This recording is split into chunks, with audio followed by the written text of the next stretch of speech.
I think we're ready for you to call the meeting to order. Say that again. I think we're ready for you to call the meeting to Oh, order. thank you. The recording secretary spoke over you. I can't see everybody, but I saw everybody come in. I think we certainly have a quorum. So let's get started.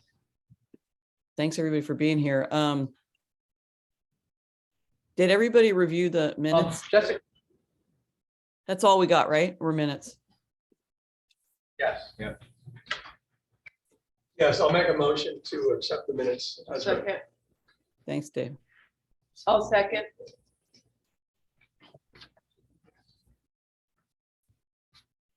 Any opposed?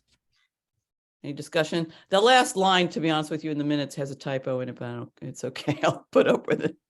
Okay. There's this assess. Yeah.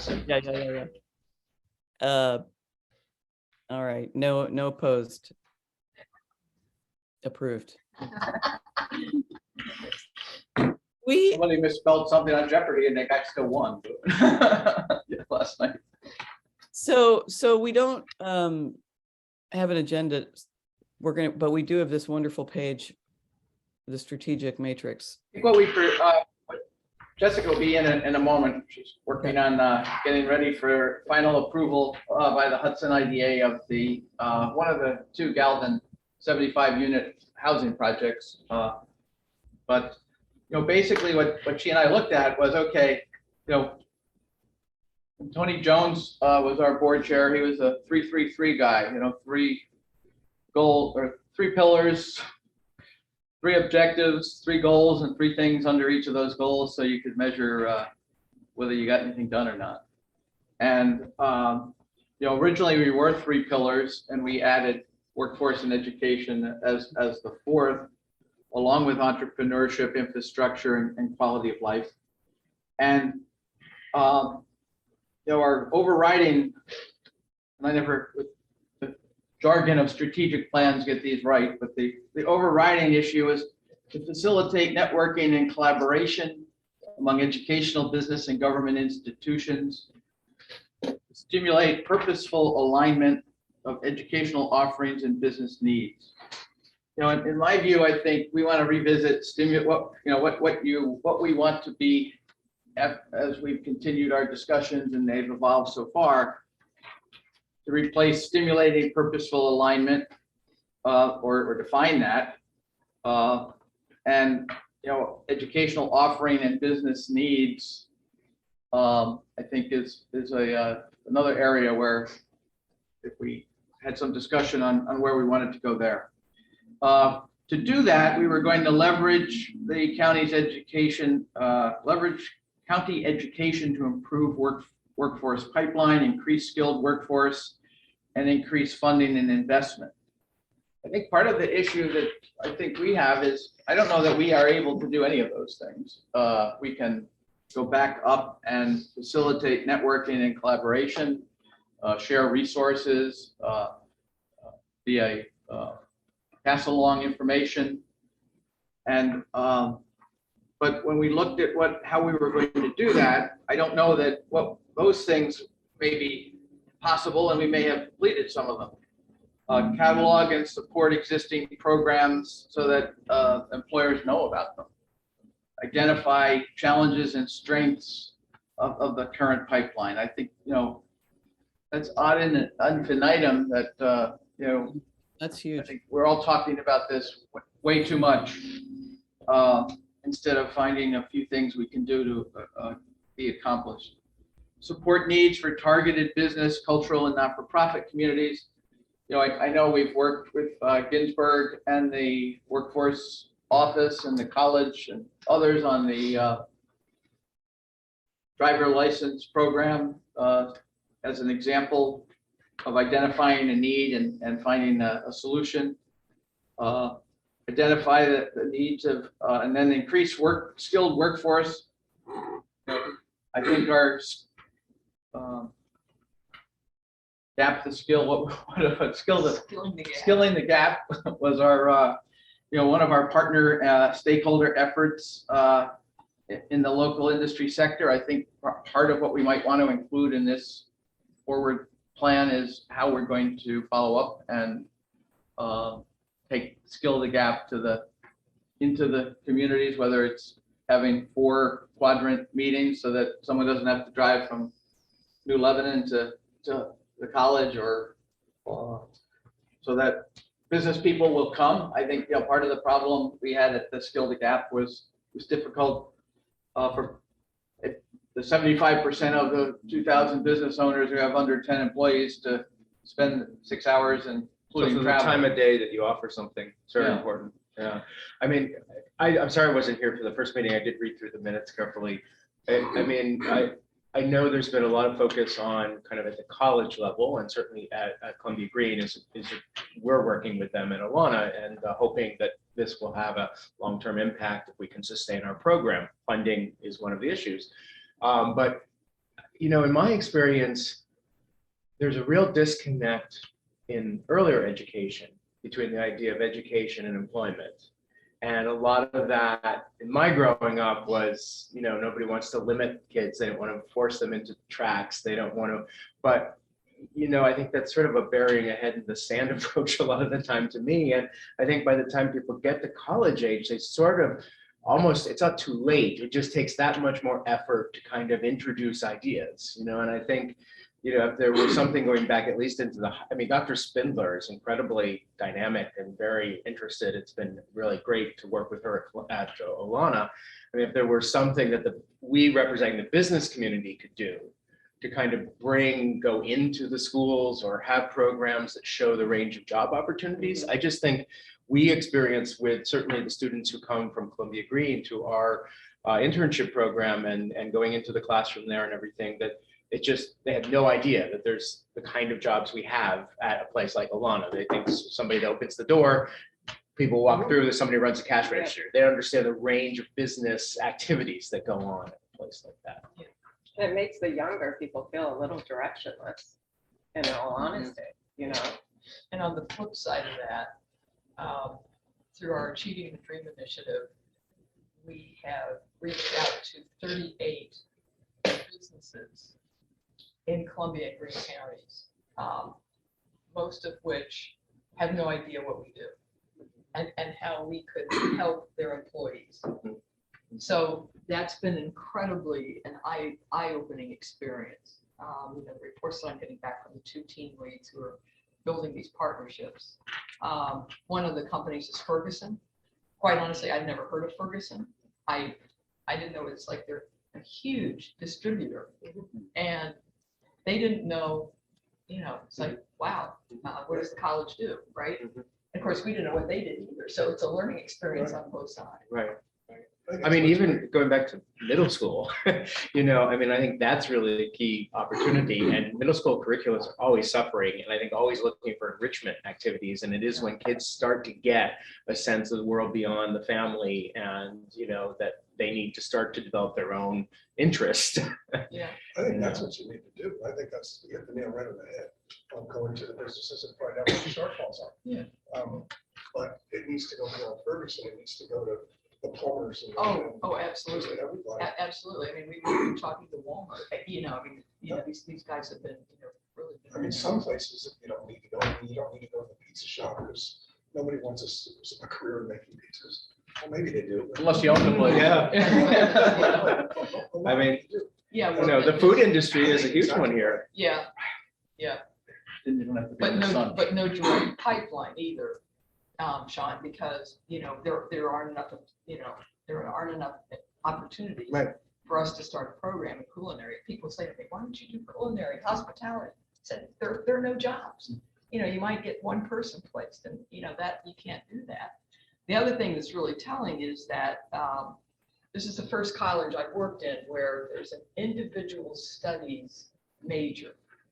And more than half of our students are in individual studies. To your point, it's because they don't know what they want to do.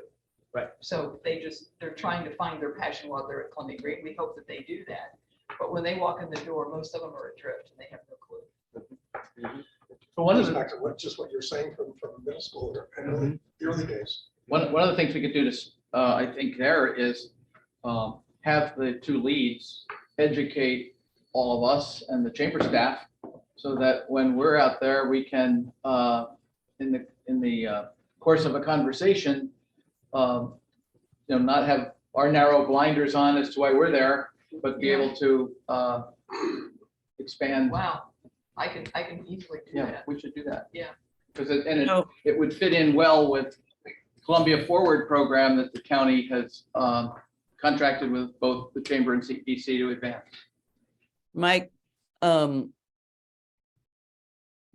I think these are all really important things to be dealt with, and somebody's got to do it. I just am, I'm having a deja vu coming back to a meeting early in this, when I first joined the board, when Jim was leading this committee, and where we had a really bare bones conversation about what can this committee actually do and what can the staff do, right? What can you actually carry out? And I mean, this sounds incredibly ambitious to me. I think if you're looking at this as a pillar, one of the things we talked about back, I don't know, what was that, 6 years ago, was the idea that creating programs was not something that the CED staff could do, necessarily creating new programs, and instead thinking along the lines of what you said, Mike, in the last meeting, I think, which was one of the strengths is that of the CEDC is to bring people together, to bring entities together. So convening. The other thing I'm thinking about is that, watching Martha and Jessica, just having doubled your team out in the field, hearing about them going all over the county and getting to really be able to talk to people. I guess I don't want to play both sides at once, but I think there is a role. They're already doing that, right? They're already out in the community talking to people, dealing, the work that Martha does on loans obviously is one-on-one. So there's a strength there, but this is a big reach. And I'm just curious how you see implementing this. I think the interesting thing is, part of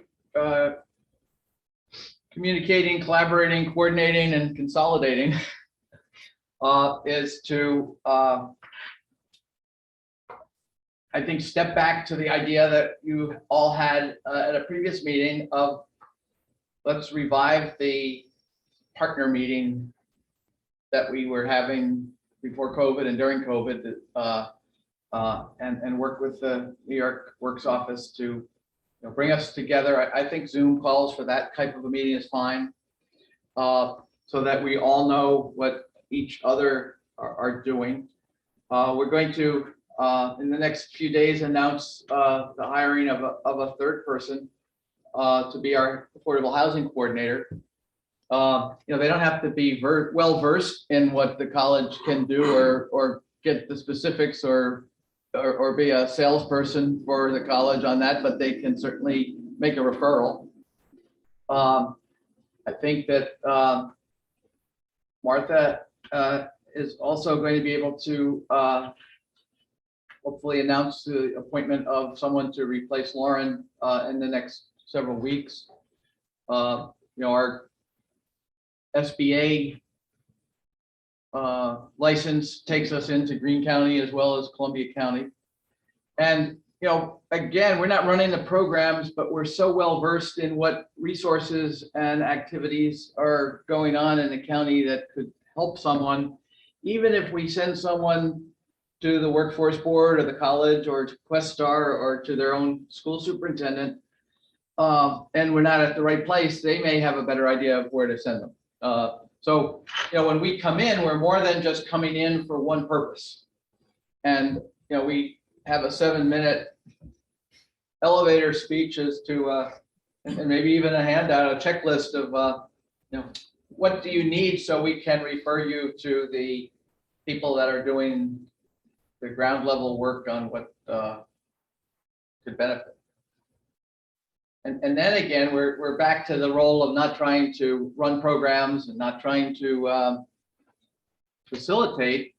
And then I also think that one of the things we've been doing in the housing arena, the city doesn't have a large budget for conferences. So I've been sending Michelle Tulo, the city housing coordinator, to conferences where we pick up the cost of the registration and the travel, and she's responsible to come back and share with us highlights of what she thinks we would be interested in based on the seminars or presentations. And now even the in-person conferences are being recorded, so we can go and listen.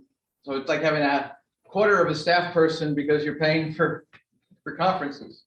So I do think, and I think that we do a reasonable job of not over sending stuff, but when we see something that's relevant, we try to send it either to Carly or to the school superintendents, or and I do that basically to remind people that we're out there. I mean, we're out here, but if the Rockefeller Institute puts something out on K through 12, I don't know that they're necessarily getting that, but even if they get it twice, they know that somebody else is looking at it. So, and I don't know how we define that. I think sometimes because we were on this 3-3-3, we thought we had to have 3 things. We thought we had to have 3 things, and we had to have 3 more things. Maybe there's a more, as you're pointing out, a higher level, but with greater detail, communication plan that is our workforce education pillar. I mein, more than the design of the plan, I feel like we ought to be going down to the really root of looking at this mission, and it's a moment to just really read this deeply and respond. And I just want to be sure we're thinking about that in terms of obviously what the responsibilities of an economic development corporation would be, but also what you and your staff can manage. So the mission is to strengthen the area's tax base. This makes sense, of course, through economic development, job creation, to assist business to locate and expand within the county, and which is that's our mission. Sorry, the mission of the committee is this. The committee was to facilitate networking and collaboration. So let me just ask you this too. Actually, I'm glad I'm rereading our mission at the same time, the CDC mission. I guess I just think we ought to just sit with that for a second. And I've got questions. I mean, one of the things I'm thinking about is it still, what's the unemployment rate? Is it still so low, 2.6%? 1.9, we're the lowest in the state for 38 months running. And that means there's 600 people who are collecting unemployment. Doesn't mean there are people who ran through their unemployment benefits and have not gone back to look for work. But the interesting statistic there is that there are only 800 people in the gap between labor force and workforce. That's fascinating. So again, those numbers can be off by 15% either way. And I think that, when you add to that, one of the people we were talking to about the housing position was trying to, as part of going through his or her evaluation of the position, where would they live? And they only found 1 unit in the entire county that would meet their financial situation. And they said that their first concern was, do I have to live in the county? And I said, well, no, because I don't live in the county. But so I do think that finding those 800 people, they may not want to work. That includes people who may have retired from the state with tier 1 at 55, who decided that Really, the unemployment includes that? Yeah, well, not the unemployment, but the workforce. The difference between the workforce and the number of people employed is only 800. But when you talk about stimulating, But I think it's hard to use those. but It's hard to use those statistics. I think you have to. Sure, but I Get mean, out we're there. talking about stimulating purposeful alignment of educational offerings and business needs. I mean, are we talking about, you know, when you put that in a real number, you're talking about a certain number of business people who say they need a certain kind of worker. I don't know. I just feel like we ought to stop and think about this feels like a different direction than I thought. We had talked about it. All the same. I thought we were all kind of on the same page where maybe we should lead this, maybe we should assist with it. And if that's the case, should we really be establishing pillars and guidelines and all this, or should we be outsourcing this and asking Dr. Drummer or the people with BOCES or people that really do the educating, how can we help them? That's what I'm. And have a seat at the table and be a resource if asked and be a referral service. How would you view us? I think that's absolutely appropriate. Okay. Because we're doing this every day, right? So I think your suggestion, Mike, about, you know, having our team leads come in and talk about partnerships and what we've heard. We had an initial, we called a retreat at the end of the summer, and it included employees from Alana, included employees from the hospital and Ferguson. Mhm. And the common denominator was we need more people in human resources. Mm. Who knew? That shocked me. That was the clear message. Okay. So we're going to be exploring, you know, what we can do with respect to human resources. Well, and I think that, you know, if we could convene the 8 to 12 people that we've been having at the earlier workforce education meetings, and, you know, your team came in and then Chris's team came in, and I mean, the Board of Supervisors, I had Chris Nardone from the Workforce Office come to the Board of Supervisors Economic Development Committee and make a presentation. And they said, can we bring him back quarterly? Yeah.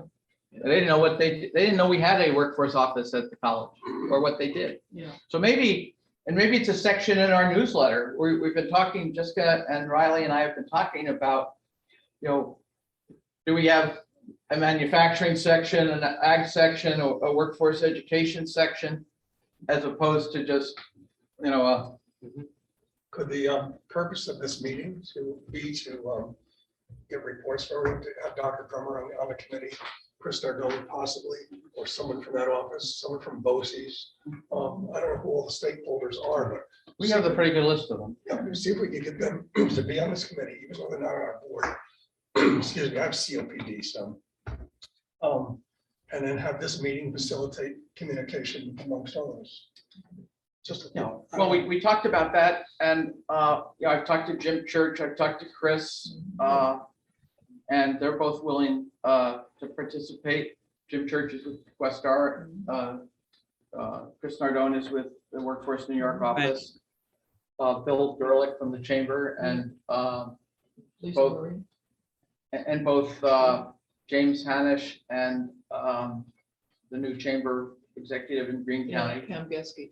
And, you know, I think that if we're able to do that, you know, maybe that our role is to get the Zoom link out to people and get the calendar notice out and get a date. And then I've always felt once Chris came, I felt it was not for us to be stepping on, you know, he should be and I think that if the state workforce people or the college, but someone in education should be the chair of that meeting, not us. Right. And I think that's how it kind of fell back, because I felt that when he got here, it was not, why should we, you know, who left us in charge, you know? But in the gap between Maureen Boughton and Chris, and then I think that if we're all on the same message, if we're all identified the available resources, you know, if you look at another role we can play is, you know, Amber Rangel Mooney, now Amber Rangel, who has just been appointed. She had been running the workforce development issues at the Business Council of New York State. A month or so ago, she was named head of workforce development for Empire State Development to manage the governor's program, and there's still $150 million there. She worked for me for 6 years at CEG. We've talked about the fact that Johanna Duncan-Portier and Denise Siski are people. So we can bring the regional piece into it. We can bring patterns for progress and their research into it. And so, we can facilitate in both directions. And we can work with the chambers to bring in the businesses. The chambers, Martha's on the chamber board. How many, you were telling me the expanded membership at the chamber now? Oh, I'm an ambassador. Yeah, they added 60 new businesses, I think, so far this year. And we just sent out our membership materials, but, we are not in the competition for volume of members. So the chamber is the better resource to get information out to smaller businesses. And I think with Brian Mahoney on the CEDC board now from the hospital as the CFO, maybe 2 or 3 large employers are part of the broader group. And that we take direction from each other as opposed from, and then report back to this committee. And maybe this committee becomes defunct. Maybe whoever these leaders are that are going to be here will have a better plan. Well, I think it will, because it's what they do every day. Yeah. And I think, As long as it's not this building. Last time it was this building. so I think that I would like to keep the committee going at least through 6 months to observe what we're doing. Yeah. And I think a member or 2 of this committee could easily, Sorry, no, good am luck. I good? Thanks. Good luck. A member of this committee, we would report back, and then you could be open to participate or listen in on these meetings if they were virtual. That sounds good.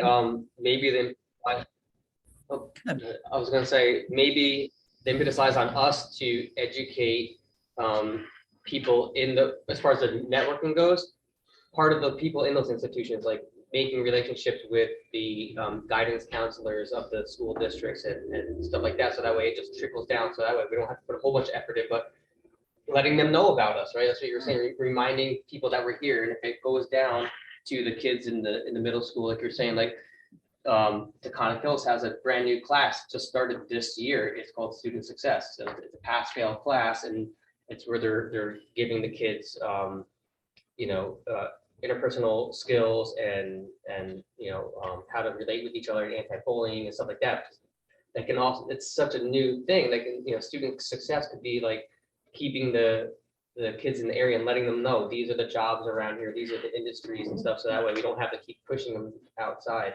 Well, think When I about grew up this. in very rural northern Vermont. We used to go on trips to all the employers. We used to see the maple factory, candy factory at work and get a sample, of course. And, you used to go to a dairy farm. We used to, it was sort of part of like understanding your community curriculum. And I don't know, I'm not an educator, obviously. Some of these it's the days, but- busing and Yeah. yeah. But I mean, if somebody like Carly doesn't, and your mention of Ferguson's the first time I've heard of it.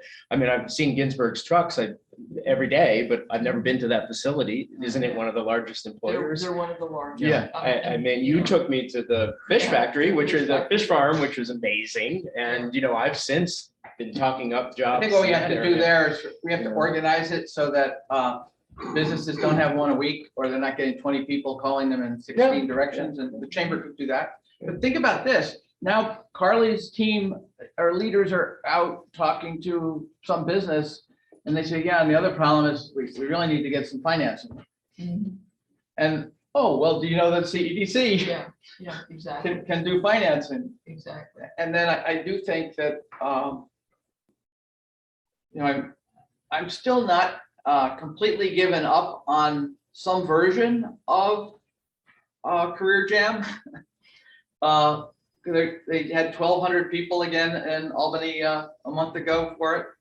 I don't know that what they're doing there works here, and I know the virtual piece doesn't work. Yeah. But I do think that if we had a template that we could give to the superintendents, they could come up with some version of it on their own. Well, or and, frankly, maybe. Mike, and- look, Albany's not, I mean, if Albany can do it and they can do it well, is it, there's a natural tendency for people to move to the thing that's working, that's established. We could be, I mean, I know it's not in the county, but can't we be,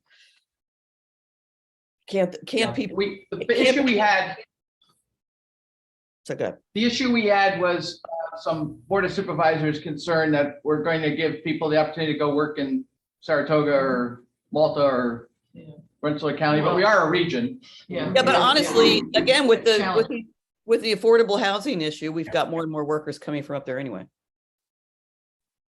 So I don't disagree with you, and I also think that, Aren't there very simple ways it could go in that CEDC as a kind of umbrella organization could represent business, or maybe it's the chamber? I don't always understand the distinction, but we partner closely. I mean, there's the big book fair that the school system has every spring, and we've been going, Alana has been going to the Saturday academies that Liz Maria started, which have been really well attended.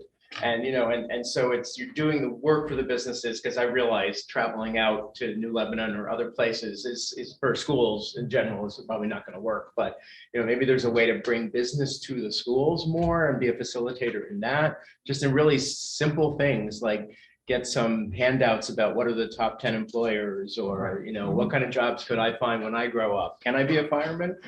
Yeah, volunteer, sure. One thing we did early on was we took the chamber member list and remapped it by school district.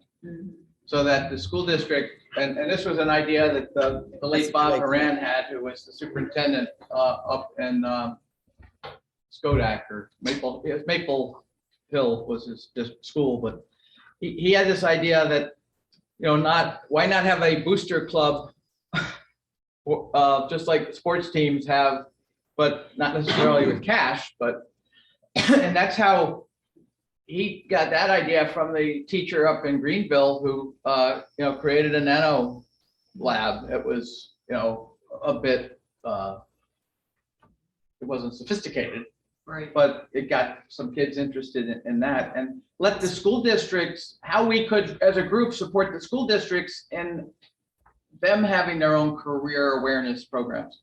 And maybe they do it where they have a model that they replicate, but don't coordinate because of the distance. But just the simple step of Yeah. saying, at the CEDC, we have a list of businesses in your school district. That's, Yeah. we'd love to Just give it- introduce yeah, you. we can- That's a And lot. I think, the good part is with the GIS work we've done with broadband, if we give the right data to our GIS people, that's an easy thing. And, again, the chamber list had at that point 700 businesses on it.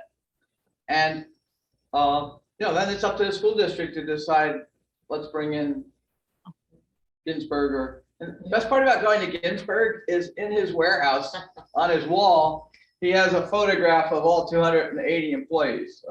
And That's cool. and when you, yeah, I like the maple syrup. The best was whenever we went to Cape Cod, we stopped at the potato chip factory for the tour, so we get a free bag of potato Ben chips. and Jerry's tour is still a very big thing in Vermont. Yeah. So the other thing, of course, the colleges, we're very, very active with the high school counselors. Yeah. But, to Sean's point, we understand you've got to reach farther. The middle school is really, really important. And so, you know what? So is the elementary age. Yeah. So we offer these programs during the summer, to bring in the youngsters, just to kind of get them acclimated to the campus. I mean, in my experience of my son growing up in New York City school system, public system, there still was this trepidation about introducing too much career information at a certain point because you were limiting children. Yeah. We're somehow saying, oh, you're not going to be a scientist, you're going to be a lab technician, but, the fact is to know the range. I mean, to me, it was always mystifying because I come from a place in Northern Vermont, again, where there's a really solid trade school history. And that is a huge boost to our local economy up there. We have really skilled craftspeople. We have a culinary program at my high school, but it's more, I know it's a little bit of a bubble up there that's different, but. There's another great thing. It's, I know junior achievement, it's hard, it needs to be overmanaged, unfortunately, is to get, but, there's versions of that. We did something, there used to be a program, it was a 1-day program where you basically had a toolkit that showed you how to take a lemonade stand and make a business out of it. So you got the supply, and it was more geared towards middle school. You got supply chain, you got, financing, you got. Financing mom, was that? Yeah. When's our next meeting? Oh, next Tuesday. No. Oh, this meeting, this group? Whenever, Scheduled or not? so what, January or something? So Mike, Could we, as a takeaway from this meeting, Yeah. to reach out to this groups and invite them as guests to our next meeting? Yeah, and I think it should be, if we're presenting on this partnership thing, I really want to encourage us to meet in person, because it's very different. it's the first time. Yeah. Yeah, the first time. I mean, I'm just talking about the catch-up calls. Yeah, and Chris Nardone as well. I mean, I think, he's got powerful information. Well, and he's the leader of it. Yeah, exactly. I'd sure like to get their input. I really, I'm no Absolutely. expert at this. And then our role would be to explain to them that we're here to support them and what do you want us to do? Yeah, exactly. So Not what- try to, So No, is I- that something- so what Yeah. do we Would we do have? that? they're all already have indicated they're willing to attend, so we just have to Can give I- them a date. It's on January 12th at 4 PM. So there's a difference. Oh, is it 4? It's at 4 PM is what it was. What scheduled. typically works best for educators like that? Man. Is it better for morning? I don't know. Maria always had a problem, Let something me- the 8:30 window is bad for her, but we're Yeah, not let inviting me superintendents. find out, one of the team leaders is a faculty member. We don't start classes until the 17th, but faculty are on campus starting on January 10th. Let me find out from him if PM works or if he would rather do it in the morning. If that's okay? Yeah. Whatever's the best for our guests. Sure, understood. We all need at least. And I think we're still working on an ad hoc schedule here for this Yeah. committee, so Yeah. whatever works for the group. Okay. I'll just check. to Madam bring it Chair? back, to bigger picture. I think Dave's got an excellent point, which is, again, we keep coming back to this convening and inviting people in, which I think is appropriate. And maybe when you're talking about a 6-month sort of, let's figure this out period, maybe what we want to do is think about a list of people we're going to talk to, we're going to convene with one-on-one or as a group, spend the 6 months in a fruitful way, just making contact with partners that we need to do. And in the end, I also want to, something else occurs to me, workforce and education, in terms of being a pipeline, is closely tied, obviously, to affordable housing. You're starting up a big effort paying attention to affordable housing. Maybe this takes a supportive role or a backseat role, not disappears completely, but goes into hibernation while the CEDC is putting more energy into that affordable housing issue in the community. It not to say that workforce and education goes away forever, but I think it makes sense to be paying attention to what's really urgent. And I think, in addition to what you're saying, going back to what Dr. Drummer was saying, we have to be at the table because we can provide value-added resource, but we don't need to be at the table to create programs and design activities. Absolutely. Now, Absolutely. they may give us an assignment with respect to, they want to run a program and could you do this for us or could you do that for us? Exactly. But, I think that, part of how we got into this was, there wasn't that much going on before you came. There was a gap between Maureen Boughton and Chris. And what really brought us close to the superintendents was 2 years ago when we were helping them get financing or funding to help fill in the gaps on broadband. We didn't have much of a, there was no need to have there wasn't any engagement on a project basis with superintendents. Questar only because Gladys and I had worked together and Jim Church and I had worked together, but and I think that the good part is it gives work. One of the best parts about the workforce piece is it has given us a good reason to partner with our partners in Green County. And I think, we don't need to duplicate activities or functions between chamber and economic development or between our respective colleagues in those areas in the other counties. I think it's a plan. It's going to be an exploratory and weaning process. We're going to wean you off. I guess the question is, inviting them here, does it look like we're still trying to run it? Well, the college would be glad to host. Yeah, in I think in it's- the PAC building. Yeah, you know what I'm That's a great saying? idea. Yeah, sure. Because, Yeah. we're gonna get out of this, but come here and. Yeah, no, I think that's totally fine. And you could convene it. Yeah. We'll yeah, we'll go over that's the fine. list and. And yeah, and so are we gonna ask Bill Gerlach and Pam Geske to Yeah, come? Okay. Yeah, I'll send you, I think, well, I'll send you the Superintendent list of the people we have been meeting with. Okay, okay. But I do Thank think you, that, Carla. Yeah, that would be great. and maybe it's like a fair where, not at least 2 or 3 of us explain what we do to each other, or. So, sorry, Small's good. I don't know the school system. Oh, no, because, I Six moved did- here with a child, but there's, 6 Ichabod gigabits. Crane is a big one, right? I Yes. mean, Yeah. And, Yeah, Can- they're among, in fact, I think they're the top rated high school in Columbia County. yeah, but I mean, in terms of geographic coverage too, Yeah. right? I mean, I see They're- their buses all the way And down in Taconic Stockport, I Hill- think. Taconic Hills is big too. Okay, yeah. Can you go print 6 copies of the report you did for me on the school districts? Thanks. We just took the most updated state ed data and by class Oh, Uh-huh. cool. and That would be interesting. and yeah, and we're down to 450 seniors in the 6 districts in the county. Really? Yeah, it's really, it's quite something. The demographic cliff is real. There is a little blip because like in the 7th or 8th grade, there are, 525. But, you lose some of those to private schools when you get into high school. And what about in our block alone, there's 7 new children that have moved in with COVID. Oh, my gosh, wow. I don't know where Where they'll they're go. But, there's talk about that. I know at least one who moved in with school age, started him at middle school at Ichabod Crane, and now they drive him up to whatever the academy is in Albany. Oh, Albany the Albany Academy. Academy, yeah. So I think, the final thing is, not for publication, but one of the things we can do is, and we have done in the past, is we've been able to provide some modest levels of funding for these efforts that organizations that have government oversight or restrictions weren't able to do.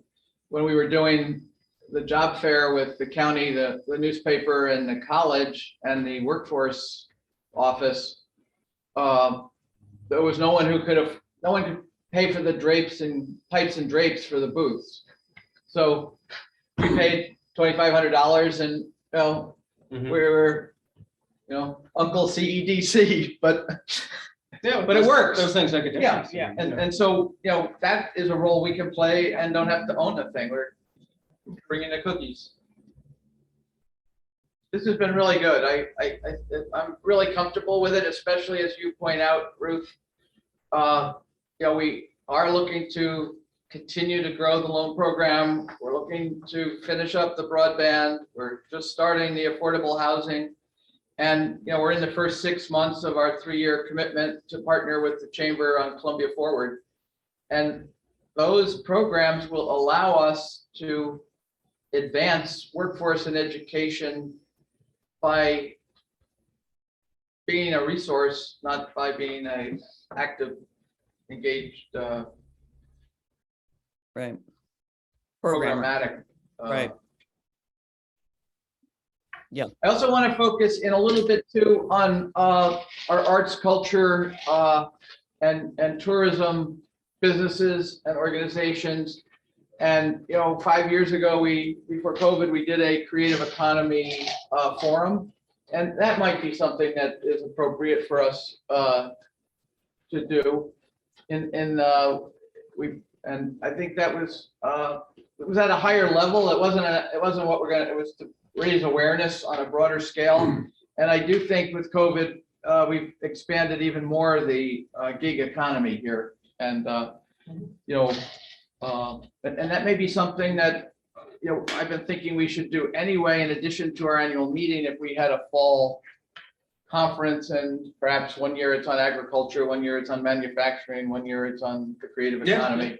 I mean, it's just to get it built It's a into a facilitation. yeah. regular circuit, get cultural and arts piece built into your regular circuit. Yeah.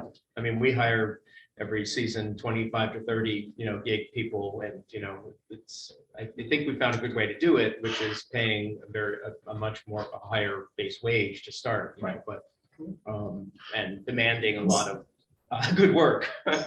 Well, I've always had a gig economy staff. I used to call it my pickup baseball team, and it was primarily where you were available to get it done this week. It wasn't. I have one last question. Mike Malinsky showed up here today. He's not on the committee because he had stuff to say. He's young, he's ambitious, he likes to get involved. Do we want him on the committee? Sure. Let me ask him. Never turn anybody away, but you're gonna be phasing out the And committee, right? his So- interest too is important because he brings Possibly. he's been talking with Jessica and I and Martha Moore about I just what's hate our focus on veterans. I just hate to ignore him. That's all. And, we have veteran business owners who have loans, but, and at one point we met with the county veteran director, but their focus more is on social services for veterans.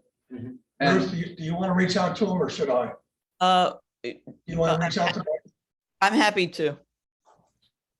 If you'd like me to, Dave. okay. Got a hard stop at 9:30. We Yeah, met, we do too. yeah, we met recently, so, so are we finished for today, or do we have any more discussion? Yes. This is great board direction. It's exactly what we've been looking for. And I think it's a good place to go, and we will see you all on Tuesday.